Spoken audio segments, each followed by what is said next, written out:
You're listening to Mia Horror Stories, and today's story is My Girlfriend Keeps Texting Me, but She Died Last Year. The screen will stay completely black, letting your imagination do all the work. No visuals, no noise, just a story that creeps under your skin. Don't skip a second, because every detail builds to the chilling end you won't want to miss. The first text comes in while I'm elbow deep in dishwater. It's nothing dramatic. No buzzing storm of notifications. Just one soft chime from the phone on the counter, the kind that gets swallowed by the faucet, and the refrigerator motor if you're not listening for it. I am, though, I always am. My hands smell like garlic and cheap lemon soap. The apartment is warm from the oven I forgot to turn off for a minute after the frozen lasagna. Outside, the streetlight in front of my building keeps doing that thing where it flares brighter, then settles, an old bulb trying to decide whether it wants to live another night. Somewhere below, a delivery scooter coughs and rattles away. The only other sound is the steady shush of water and the faint, muffled laugh track from the TV I left on in the living room like company. I dry my fingers on my jeans and lean over the counter. Unknown number. You still leave the oven on. The screen glows too white in the kitchen. The message sits there with that casual lowercase that makes it feel familiar. Like someone trying not to make a big deal. Like someone texting from across the room. I stare at it longer than I should. My thumb hovers, then taps the top. There's no saved name, no photo, just digits. An area code I recognize because I've lived in this city long enough to see it on flyers and spam calls. And hey, is this still available? Messages from Craigslist years ago. My first thought is the simplest. Wrong number, or a creep. Or one of those scammy texts that start normal, then turn into a link. But the words, the specific little jab. I do leave the oven on, not because I'm irresponsible, because I'll get distracted and forget I'm cooking, forget I'm in my own kitchen, forget I'm in my own skin, and the smell of something heating will snap me back like a rubber band to the wrist. I glance at the oven without thinking, and see the orange 350 still lit. Jesus, I mutter, and twist the knob until it clicks off. The apartment exhales. The fan winds down. The sudden quiet feels like someone stepping out of a room. I pick up the phone again like it might be hot. The message is time stamped 1 minute ago. My mouth is dry. I swallow and taste salt from the dishwater spray. I'm about to hit block on instinct when another bubble appears. Unknown number, don't block me. Just tell me you're okay. That one lands differently. Not because it's scary, because it's intimate, because it assumes a conversation has been happening somewhere that I missed. I set the phone down face up like it might vanish if I don't keep an eye on it. My name is Evan Mercer, 32, and I live in a third-floor walk-up in South Boston that is always either too hot or too cold, depending on which way the wind decides to bully the old windows. I work as a project coordinator for a small construction outfit that mostly renovates offices for people who think exposed brick is a personality. I'm the guy who schedules dumpsters and permits and tells subcontractors where to park so they don't get towed. I'm the guy who keeps things moving. I used to be good at keeping other things moving too. Now, I freeze in my own kitchen over a text message and listen to the refrigerator click. I pick the phone back up. My thumb opens the conversation. My eyes dart to the call button, the information icon, the details. No contact name, no photo. The number is not in my phone. My throat tightens with something that isn't quite panic, yet more like my body bracing for it. My chest does that little shallow flutter like a bird trapped behind glass. I type, "Who is this?" I don't send it, I delete it. It feels too confrontational, too much like I'm admitting this matters. I type, "Wrong number." Then I stop again. Because if it's wrong, why does it know about the oven? Because if it's not wrong, who would text me something like, "Tell me you're okay"? And no, I would read it as an instruction.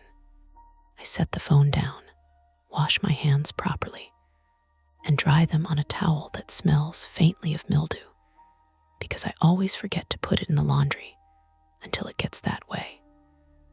The laugh track on the TV spikes in the other room. Somebody on screen says something, and the canned audience roars like they've never heard a joke before. The contrast makes my skin crawl a little, not in a horror movie way. In a real life is continuing while you're stuck way. I pick up the phone again and scroll up, as if there will be older messages I forgot. There aren't, just those two. My apartment building has thin walls. The guy next door practices guitar at night and never quite nails the same riff. Upstairs, there's a kid who runs in circles. Sometimes, when everything goes quiet, I can hear the elevator in the lobby groan like it's waking up. Right now, there's only the city and the TV and my own breathing. Another message arrives. Unknown number. I'm not trying to mess with you. I just, Evan, please, my first name. The room tilts a fraction, like standing up too fast. My fingers go cold at the tips. I don't have a unique name. Evan isn't exactly rare. But stacked with the oven thing, with the tone, with the way it drops into that line like it's always been there, I tap the number at the top and hit info. It shows the digits again, offers options. Call, video, message, share contact, block. Underneath, maybe, Lena in the faint gray suggestion line that phones do now. Like they're trying to be helpful by connecting dots you didn't ask them to connect. My stomach gives a small, hard twist. I stare at that suggested name until the letters stop looking like letters. Lena. I don't say it out loud. Not in the kitchen. Not with the oven still warm and the TV still pretending life is normal. Saying it feels like tapping a bruise. A year ago, Lena Caro died in an accident on an icy stretch of Route 2 outside of Fitchburg. A commuter crash chain reaction mess. The kind that ends up on local news with a traffic helicopter shot and a calm voice listing closures. She was 29. She'd been driving back from seeing her sister. She hit black ice, spun, and a truck couldn't stop in time. I know those facts because I've recited them to people until they became a script. Because when someone finds out you lost someone, they ask the same questions like they're checking boxes. Was she sick? Was it sudden? Were you there? And you answer because it feels rude not to, because it feels like if you don't, she disappears faster. The details I don't recite are the ones that live under my skin. The ones about the coroner's phone call. The ones about identifying her belongings, not her body, because her sister didn't want me to see what the airbags and glass and metal had done. The ones about how I still can't drive Route 2 without my hands locking on the wheel. My private flaw, if you can call it, that is that I keep artifacts of her life like they're oxygen. Old voicemails I've never deleted. A folder of photos I scroll through when I can't sleep. Her last grocery list stuck to my fridge with a magnet shaped like a lobster, because we used to laugh at how touristy it was. I tell myself it's grief, that it's normal, but sometimes I wonder if it's something worse. a refusal to let the world move on, because if it does, it proves it can. My phone buzzes again, and I flinch so hard I almost drop it. Unknown number, you kept the voicemail. The one where I'm singing and it's bad on purpose. My lungs forget what they're doing. There's a voicemail like that. She left it one afternoon when she was stuck in traffic, and she'd started singing along to the radio, making her voice deliberately flat and dramatic. It's stupid. It's charming. It's in my saved messages. I've listened to it enough that the audio crackle feels like a physical texture. Nobody knows about that voicemail. Nobody but no. I lock the screen. I unlock it. The message is still there. My hands tremble now, not violently, just enough that I can see it in the slight jitter of the phone against my palm. My brain tries to solve it the way it solves everything, logistics first. Somebody got into her old accounts. Somebody spoofed a number.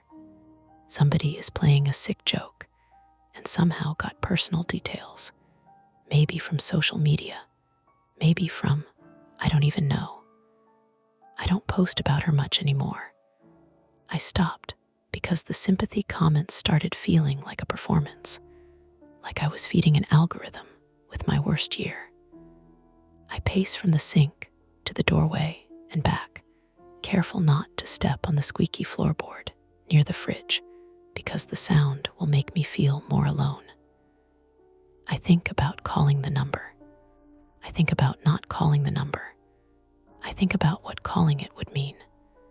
The way the sound of a ring 1, 2, 3 can be a cliff edge. The way it could be nothing and I'd feel stupid and relieved. Or it could be something else and the world would rearrange itself. The TV laugh track hits again, sharp as a slap. I grab the remote, mute it, and the apartment drops into a more honest quiet. Just the hum of the fridge, the distant city. I open the message thread again. No new texts. I scroll to the top like there might be a hidden beginning. There is. I tap the number. I hover over call. My thumb sweats. My front door buzzes, someone downstairs letting themselves in, or the door not catching properly. Then the stairwell thumps with footsteps. A neighbor, normal life. People moving in and out of buildings without thinking twice. I can't do this alone. That's my first clear thought. Not because I'm brave, because I know what my mind does in isolation. It spirals. It turns a single anomaly into a whole world of worst-case scenarios. And then I start believing those scenarios because they have momentum. I need a witness. Someone who will look at the screen and tell me if I'm losing it. Someone who will take my phone out of my shaking hands if I start doing something dumb. I pick up my keys from the hook by the door. The metal is cold and grounding. I grab my jacket, even though it's warm inside. The fabric smells like outside air and old coffee. Phone buzzes one more time as I'm lacing my shoes. Unknown number. Don't go to the police. Please, just come talk to me. I stare at that, my pulse suddenly loud in my ears. The choice crystallizes in a way that makes my mouth taste like pennies. Call the number right now from my kitchen alone and risk hearing a voice I'm not ready for, or risk hearing nothing and letting the silence eat me alive. Or go get someone I trust, bring them into it, and step toward whatever this is with a second set of eyes. Hand is already on the doorknob when I realize I'm holding my breath. I let it out, slow. Then I step into the hallway, and the lock clicks behind me like a decision. I take the stairs 2 at a time, then slow myself on the second floor because my knee clicks when I rush, and I don't want to arrive already keyed up. The hallway smells like wet wool and someone's burnt toast. Normal. I hold on to that.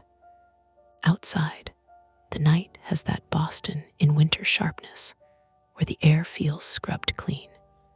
I walk 3 blocks to Maya Ortiz's place because calling her would require explaining over the phone, and I don't trust my voice to stay steady. Maya is 34, female, a civil engineer who lives in a first-floor condo she bought before the market went feral. She answers the door in socks and a hoodie with a stain shaped like Massachusetts. Her hair is pulled back in a loose knot that always looks like it's one tug away from falling apart.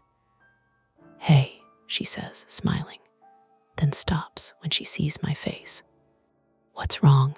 Can I come in?" I ask. My mouth feels numb around the words. She steps aside without asking questions. Her place smells like cumin and the lemon cleaner she uses on everything. There's a pot simmering on the stove. A cat darts past my ankles and disappears under the couch. I pull my phone out before I can lose nerve and hold it out like evidence. "Read this," I say. She takes it, squints, scrolls. Her jaw tightens, not dramatically, just a small, controlled thing like when she's reviewing plans, and finds a mistake that shouldn't be there. "Okay," she says after a beat. "That's not okay." "It suggested her name," I say, pointing. My phone did that thing where it guesses. "But the voicemail." "I know," she says gently. I remember the voicemail. Maya was the one who sat with me the night after the funeral, passing me water and not flinching when I played it for her at 2 a.m. like it was proof of life. She knows my worst habits because she's seen them in action. She scrolls again. "When did this start?" 20 minutes ago, maybe 30. Her eyes flick to the battery icon. "Your phone's at 12%. "I know. That's our first problem," she says. "Plug it in." I don't have my charger. She hands me one from the counter. "Sit," I plug in, watch the lightning bolt appear. My hands are steadier when they have something to do. "Second problem," she continues, leaning against the counter, arms crossed. "Someone is telling you not to go to the police." I didn't say I was going to. I know, but they brought it up, which means they're thinking ahead. My phone vibrates on the counter between us. "Unknown number. I don't have long. Please don't make this harder." Maya exhales through her nose. "Time pressure," she says. "Classic." "Classic what?" I snap, then immediately regret it. My shoulders are up around my ears. She meets my eyes. Classic manipulation. I'm not saying it's a scam. I'm saying someone wants you rushed. Another message arrives. "Unknown number. If you want proof it's me, check the shoebox under your bed." Top drawer, blue ribbon. My stomach drops. Maya watches my face change. "What?" "There's a shoebox," I say. "Under my bed." "Lena kept." "I know," she says quietly. "I helped you move it." The ribbon. Frayed at the edges. From a dress she wore to a wedding where the DJ played too much early 2000s pop, and she danced anyway. It's not on social media. It's not in any cloud backup. It's a physical object that hasn't left my apartment.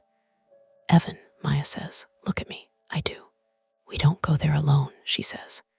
"If someone has been in your place, that's a crime scene." My phone vibrates again, like it's impatient. "Unknown number. He's coming back soon. You have to decide." "Who is he?" asks, reading over my shoulder. "I don't know." She takes a breath.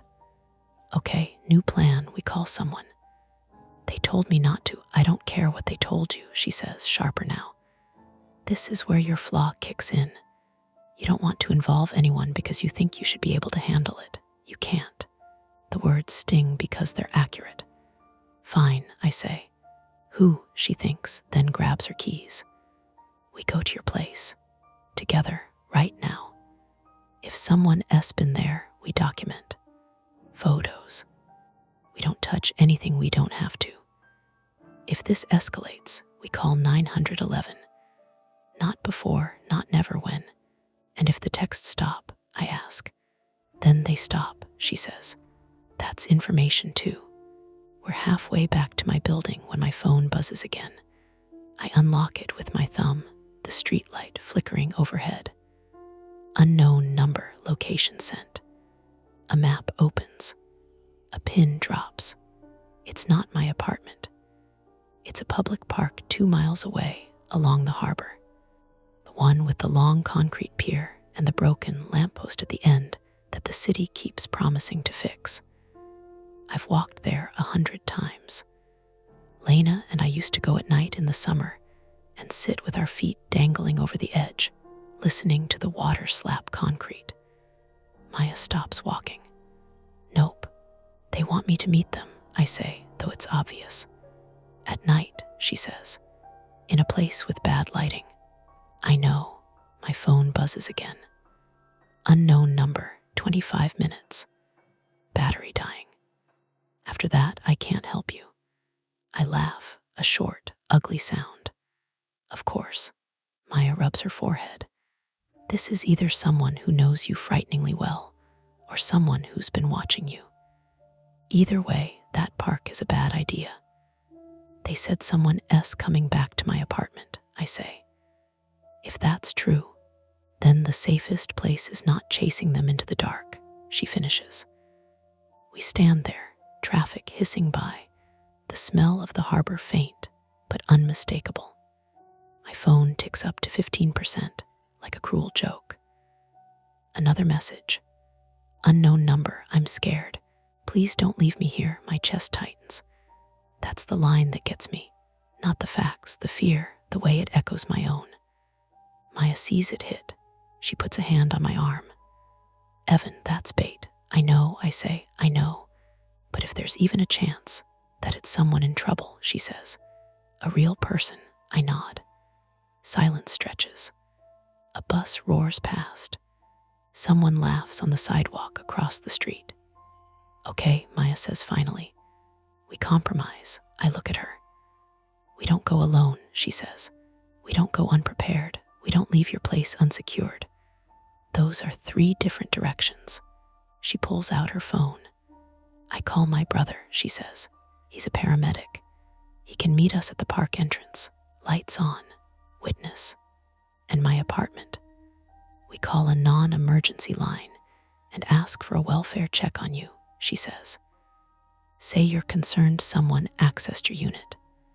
We don't mention texts from the dead. We keep it procedural. My phone buzzes again, more insistent now, as if the vibration itself is trying to crawl up my arm. Unknown number, 10%. The clock is ticking in a way I can feel in my teeth. Okay, I say, heart pounding. Okay, Maya starts dialing. I start walking toward my car, already running through the route to the harbor in my head, the turns, the places where the streetlights thin out. Behind us, somewhere down the block, a car door slams. Footsteps quicken. I don't turn around. I don't know why. I just know that the sense of being observed, of being slightly outpaced, has followed me since I left my apartment, and the idea that it might be connected makes my skin prickle. My phone buzzes one last time before it slips into low power mode. Unknown number. He's closer than you think. Then the screen goes dark. We split up in the parking lot, which already feels like a mistake, even though it's the most practical option. Maya takes my car, an aging Honda with a sticky lock to the harbor park. I stay with her brother on the phone while he drives in from Cambridge with his lights on, but siren off, a compromise between speed and not attracting attention. I walk back toward my building with my own phone in low power mode, every step feeling like I'm moving against a current. South Boston at night is a grid I know by muscle memory. West Broadway hums with traffic. Side streets soften into residential quiet. My building sits on one of those in-between blocks, 3 stories of tired brick with a busted intercom panel that someone keeps taping over instead of fixing. The non-emergency operator keeps me on hold long enough that my calf starts to cramp from standing. When she finally comes back, her voice is calm, procedural. An officer can swing by, but response time is about 40 minutes, she says. If there's an active threat, you should call 911. There might be someone inside my apartment, I say, careful with the wording like Maya suggested. Do you hear anything? I listen. A truck passes. Somewhere a TV murmurs through a wall. The building itself makes its usual noises, pipes ticking, a door opening and closing below. No, I say. Okay, an officer will check when available. The call ends. No sirens, no rush, just me and the front door. I don't go in right away. I stand on the sidewalk and look up at my windows. The living room light is off. The bedroom light is off. That's normal. I left them off. I unlock the door and step into the lobby. The elevator groans awake, then stalls between floors like it always does. I take the stairs, my breath loud in the narrow space. On the third floor, my door is closed. The lock looks untouched. My shoulders loosen a fraction. Then I notice the shoe rack. One pair is out of line, just slightly. The toe angled toward the door instead of parallel, like I always keep them. It's such a small thing that my brain tries to dismiss it as my own carelessness. I crouch, adjust it back into place, and realize the dust pattern underneath doesn't match. Something heavy shifted it recently. Inside, the apartment smells faintly different. Not bad, just cooler, like air that's been let in and trapped. I move room by room, narrating quietly to myself the way a contractor would on a site walkthrough. Kitchen clear, living room clear. I don't open the bedroom door yet. When I do, my stomach sinks. The bedspread is rumpled in a way I know isn't from me. The top drawer of the dresser is open an inch. I cross the room, hands shaking now, and pull it open fully. The shoebox is gone. I take photos with my phone, documenting the drawer, the empty space, the scuffed floor. My battery drops to 4%. My phone vibrates. A text pushes through. Unknown number, I told you. I had to take it so you'd come. My mouth goes dry. I type back with stiff fingers. You were in my apartment. 3 dots appear. Disappear, appear again. Unknown number, I didn't want to hurt you. That's when the misdirection hits. A loud thump comes from the hallway outside my door, followed by a dragging sound. My heart slams so hard it feels like it's trying to escape through my ribs. I grab the heaviest thing within reach, a lamp, and hold it like a club. Hello, a voice says. A man's voice, close. My knees go weak. Then the door across the hall opens, and Mrs. Kowalski, who lives there with her oxygen tank and her opinionated little dog, pokes her head out. The dragging sound resolves into her metal walker scraping the floor. Someone left the recycling bin blocking the stairs, she says, annoyed. Nearly killed myself. I sag against the doorframe, adrenaline burning off in a wave that leaves me dizzy. Sorry, I manage. She eyes me. You look pale.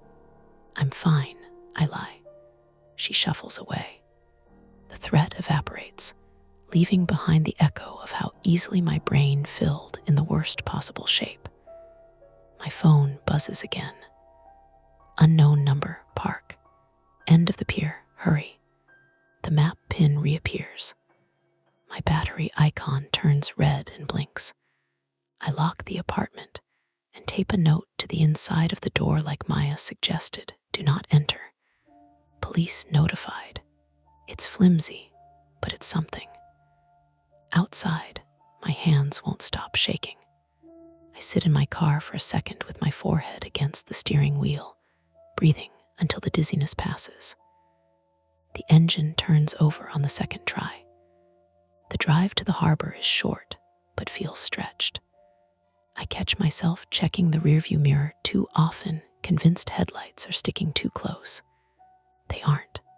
Traffic thins as I turn onto the road that runs along the water. Maya texts as I park. Maya, I'm here. Brother is 2 minutes out. Where are you? Me. Parking now. I step out into wind that smells like salt and diesel. The park is a ribbon of concrete and scrubby grass along the water. The pier juts out like a finger, its lights spaced too far apart, leaving pockets of darkness. Maya stands near the entrance, jacket zipped to her chin, phone to her ear. She waves when she sees me. Shoebox is gone, I say as soon as I'm close. Her jaw tightens. Okay, that confirms it. A set of headlights swings into the lot. A white SUV pulls up, idling, and gets out mid-30s, broad-shouldered, reflective striping on his jacket. This is my brother, Louis, Maya says. He's here. Louis gives me a quick nod. Stay in the light, he says, already scanning the area. We walk together toward the pier. My phone buzzes one last time before dying completely. Unknown number, he's right behind you. The screen goes black.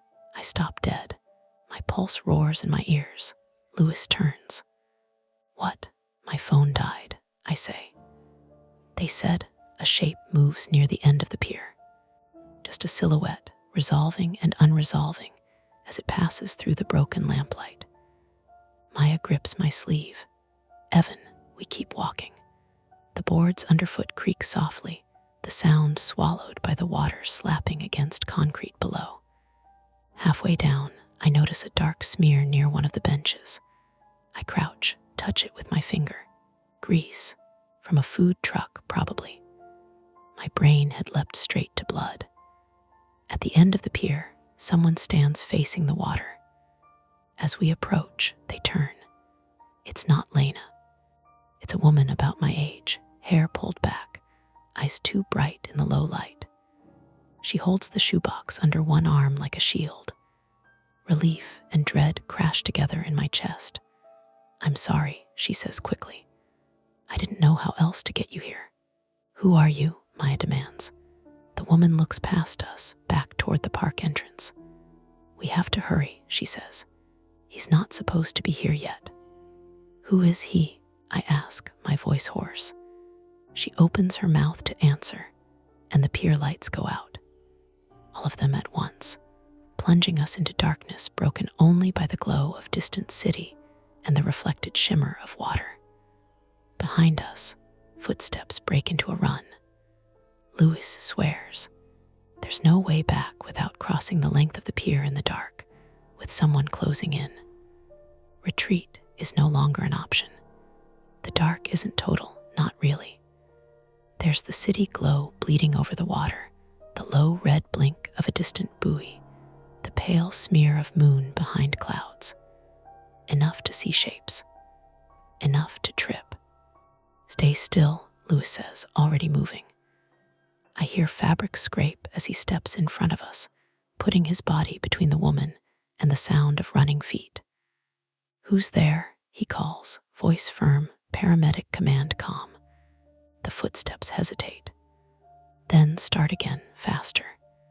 Evan, the woman says urgently, thrusting the shoebox at me.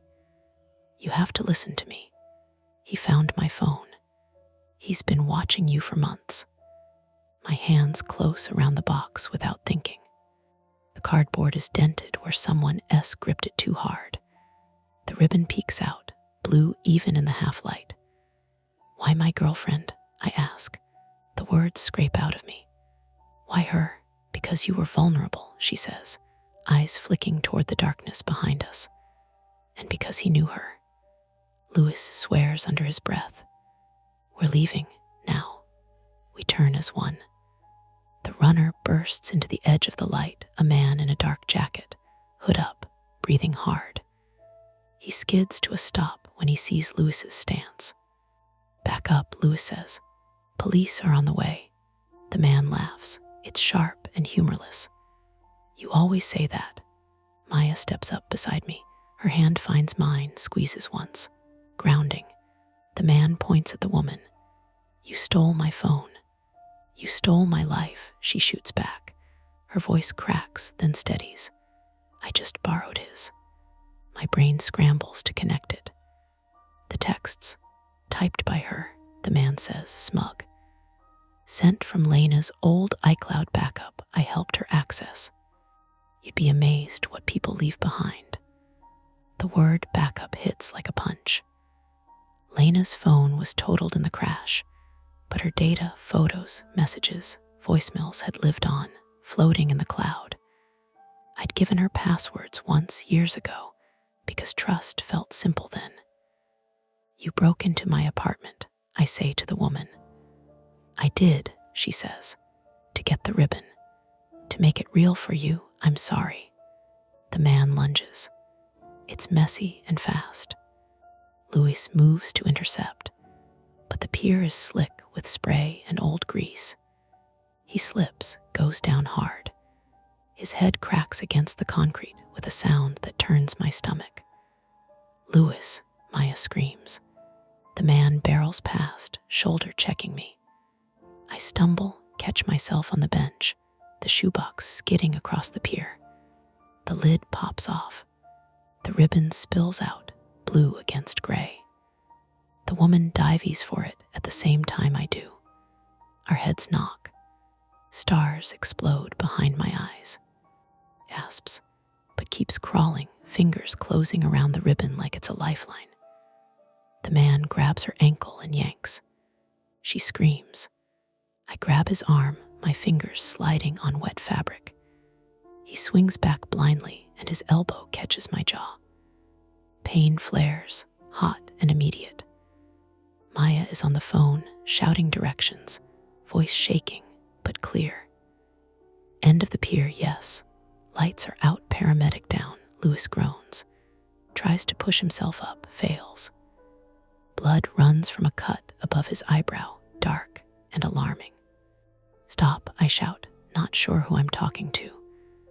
The woman twists, kicks, connects with the man's knee. He goes down with a grunt. For a split second, everything freezes. Then he's up again, fury etched into every line of him.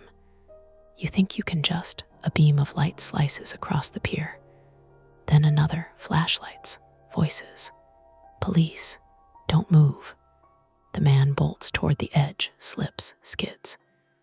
He goes over the side with a splash that's too big to be anything but a full fall. Shouts. Someone radios for marine rescue. The water churns where he went in, then stills. I sag, adrenaline bleeding out of me in a rush that leaves my legs hollow. Maya drops to her knees beside Luis, hands steady now, pressing cloth to his head. You're okay, she tells him, like a promise she can make real. Stay with me. The woman sits back on her heels, shaking. She looks at me, eyes wet. I didn't mean for it to go this far. I don't know what to say. The ribbon lies between us, soaked and grimy, no longer sacred, just fabric. Sirens swell, then cut. Officers move in, efficient, controlled. An ambulance backs onto the pier, lights painting everything red and blue. They take our statements separately. I watch them wrap Luis's head, lift him onto a stretcher. He catches my eye and gives a weak thumbs up.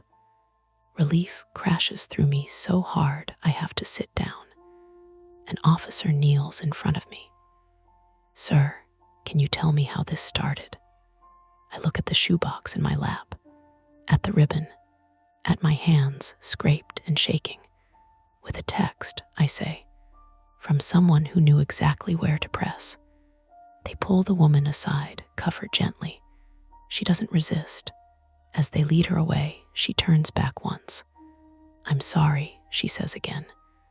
I thought if I controlled the story, I could stop him. Who is he? I ask. She swallows. My ex. He works in it. He helped me access old backups. When I tried to cut him out, he threatened to expose what I'd done. Then he found you. The officer nods, scribbling. They never find the man that night. The harbor gives up nothing but cold. By the time it's over, my jaw aches, my knuckles throb, and my phone, retrieved from the bottom of my jacket pocket, is still dead. When I finally plug it in at the hospital waiting room hours later, it boots up slow and stubborn. No new messages. Scroll through my saved voicemails and delete the singing one before I can stop myself. The empty space it leaves feels like a bruise I've been protecting and finally pressed. Maya sits beside me, eyes red, jacket stained with blood that isn't hers. We don't talk for a long time. When we do, it's quiet. "You did the right thing," she says. I'm not sure what that means anymore. Only that the night took something from me and gave nothing back except the certainty that some doors, once opened, don't close cleanly. The hospital waiting room smells like antiseptic and burnt coffee. The chairs are bolted to the floor in tidy rows, blue vinyl cracked from years of bodies shifting and sighing. A TV mounted in the corner plays a morning show on mute, captions crawling along the bottom like insects. It's almost dawn. The windows have gone from black mirrors to a dull gray. Lewis comes out of imaging with a bandage wrapped around his head and the kind of careful gait that says he's pretending not to hurt. Doctor follows, brisk and practiced, explaining concussion protocols, warning signs, the importance of rest. Lewis nods, eyes half-lidded, absorbing just enough. "I'll be fine," he says when Maya rushes him. His voice is softer than usual. "I've had worse." She doesn't argue. She just presses her forehead to his shoulder for a second, breathing him in like she needs proof he's still solid. I sit apart, my jaw aching in a way that feels deeper than bruising. The nurse offered ice earlier. I declined. It seemed like one more thing I didn't have the energy to accept. A uniformed officer finds me before sunrise. She's younger than I expect, hair pulled back tight, notebook already open. We go over it again, how the text started, the park, the pier, the fall. She asks about passwords, devices, old accounts. "You shared access at some point?" she asks. "Yes," I say. "Years ago." She nods, not judgmental, just factual. We see this more now. Old data repurposed. People don't think about digital remains. The phrase sticks with me. Digital remains. Like a second body, invisible, but just as real. They took my phone overnight for a forensic copy. I get it back mid-morning with a plastic evidence tag and a new screen protector I didn't ask for. Everything is there, except what I deleted myself. No new messages. No ghost in the machine. The woman, her name is Rachel Kim, 31, confesses to breaking into my apartment. She's charged with unlawful entry, theft, harassment. They find her phone in her bag, wiped, but not clean enough. The texts came from a web-based service routed through her device. Time to look organic. No magic, just planning and a willingness to step on a stranger's grief to solve her own problem. Her ex, the man who ran, is identified within a day. Name, address, a thin paper trail of complaints that never quite rose to charges. He isn't found. Not right away. Maya stays with me the first night back at my apartment. An officer has already been through, dusted surfaces, photographed the bedroom. The shoebox sits on my kitchen table now, returned, but no longer where it belongs. The ribbon is sealed in a clear bag like contraband. I can take it, Maya offers, meaning the box, meaning the weight. Not yet, I say. I just need to decide where it goes. She nods. She's good at letting silences exist without rushing to fill them. Sleep comes in pieces. Every sound drags me half awake. The elevator groan, a car door slamming, the building settling. When I dream, it's mundane things, burnt lasagna, missed calls, my phone lighting up on the counter. But I wake with my heart racing anyway. In the following weeks, life resumes its routines with the indifference of a machine that never noticed it stalled. I go back to work. I reschedule a site visit I missed. A contractor jokes about me taking a personal day, like it's interchangeable with what happened. I change my passwords, all of them. I turn on two-factor authentication, download an app that tracks logins and sends alerts. I call my carrier and lock down my number. Each step feels both necessary and absurdly late. I see a therapist again, a different one this time. I tell her the story without embellishment.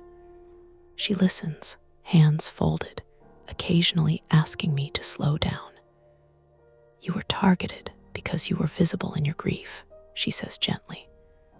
That doesn't mean your grief is wrong. I know, I say. I just don't know what to do with it now.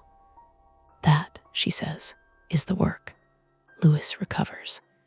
He sends me a photo of the scar once the stitches come out, like proof he earned it. Maya goes back to her job and pretends not to flinch every time her phone buzzes late at night. The police update me sporadically. Rachel pleads guilty. She cries in court, apologizes without meeting my eyes. I accept the apology because holding onto anger feels like another way of letting the whole thing live rent-free in my head. They still haven't caught her ex. There are sightings, rumors, a warrant, nothing solid. One evening, months later, I drive Route 2 for the first time since the crash. It's autumn now. The trees have turned red and gold, like the world insisting on beauty. My hands sweat on the wheel, but I keep going. The road is just a road. Ice only matters when it's there. At home, I finally deal with the shoebox. I take the ribbon out of the bag, wash it in the sink with gentle soap, lay it flat on a towel. It's frayed. It always was. I fold it once, then again, and put it back, not under the bed, but in a drawer with other things that belong to the past without owning the present. I delete more voicemails. Not all of them, just enough to prove to myself I can. On a Tuesday morning that looks exactly like every other Tuesday morning, my phone buzzes while I'm making coffee. A notification banner slides down. Security alert. New login to your account detected. My stomach tightens, sharp and familiar. I open it. Location, unknown. Device, unrecognized. Status, blocked. My breath comes back slowly. The system did what it was supposed to do. No breach. No message. Just a warning that something or someone knocked and didn't get in. I report it, follow the steps, close the app. The coffee maker clicks off. Steam fogs the window. Outside, the streetlight flickers, then steadies. I take my mug to the table and sit. The apartment is quiet in a way that feels earned, not imposed. My phone stays face up, silent. After a while, I turn it over anyway. The shadows fade for now, but the stories never end. Don't forget to hit like, subscribe to Mia Horror Stories, and join our community of horror lovers. If you're hungry for more, check out the next video. Just remember, the scariest part is often the one you don't see coming.